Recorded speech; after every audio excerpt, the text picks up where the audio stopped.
mise en place pour pouvoir se substituer au commandant à l'aide des camps et ces éléments de la garde parallèle, et aussi ils n'ont pas réussi. Et on vous a dit dans quelles circonstances les événements malheureux sont arrivés. On vous a dit dans quelles circonstances le président Dadis a tout manipulé et il a fait nettoyer le stade du 28 septembre, la scène du crime. On vous a dit dans quelles circonstances le président Dadis a restitué les corps aux parents sans aucune autopsie préalable. Comme si, en République de Guinée, il n'existait pas de justice en ce moment. On vous a dit les raisons profondes qui ont fait que les services de police judiciaire n'ont pas bougé. Les raisons profondes qui ont fait que le procureur de la République compétent n'a pas bougé. Parce que tout simplement, le président de la République s'était érigé en enquêteur en chef. Il avait pris lui-même le dossier en charge. C'est lui qui a présenté le bilan devant la presse. Déjà, il avait fini de programmer les coupables. Je suis en violation du principe de la présomption d'innocence. Et on vous a dit combien de fois il était regrettable que les commissions d'enquête mises en place, nationales et internationales, et combien de fois il est regrettable que ces commissions aient fonctionné en violation de l'indépendance, des règles d'indépendance et d'impartialité qui devraient les caractériser.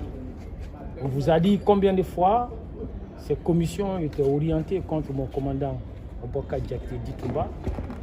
Et dans le rapport de la commission d'enquête internationale, il était clairement indiqué qu'à la fin des travaux, ces conclusions préliminaires devraient être soumises à l'appréciation du président Dadis avant publication. Vous voyez, si c'est le cas, si c'est l'une des personnes visées par les enquêtes qui doit approuver les conclusions d'une enquête, il est évident que les règles du jeu étaient faussées à l'avance. Maître, on a dit que, par exemple, c'est le commandant Toumba. Et pourquoi?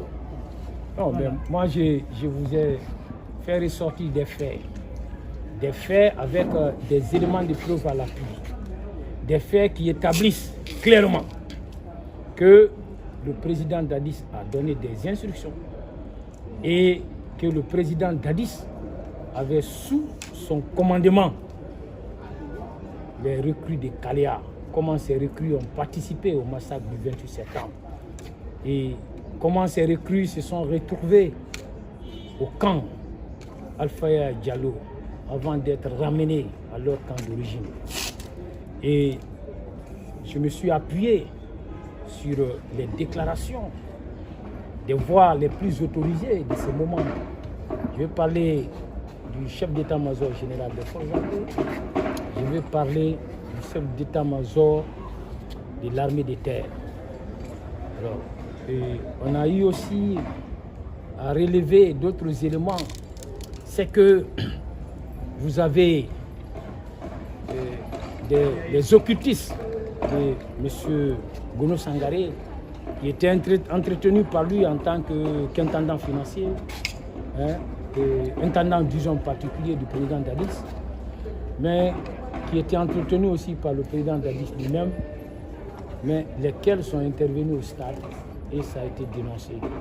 Donc, grosso modo, c'est ce que nous avons eu à dire et nous avons aussi démontré le complot qui était ourdi contre Toumba, qui visait à faire de lui le coupable tout fait, à faire de lui un bouc émissaire, à faire de lui une victime expiatoire d'un massacre qu'il n'a pas commis, et que cette entreprise était bien l'œuvre de ceux qui sont responsables du massacre du 28 septembre. Toumba Diakité était au stade, maître.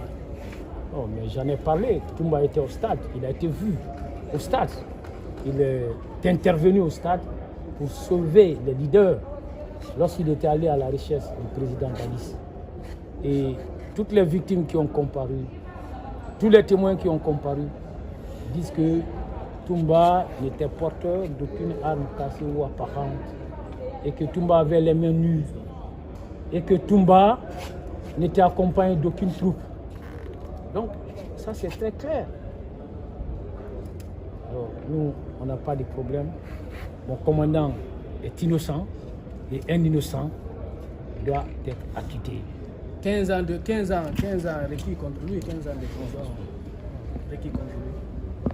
Bon, je crois que le ministère public a requis ça de façon fantaisiste.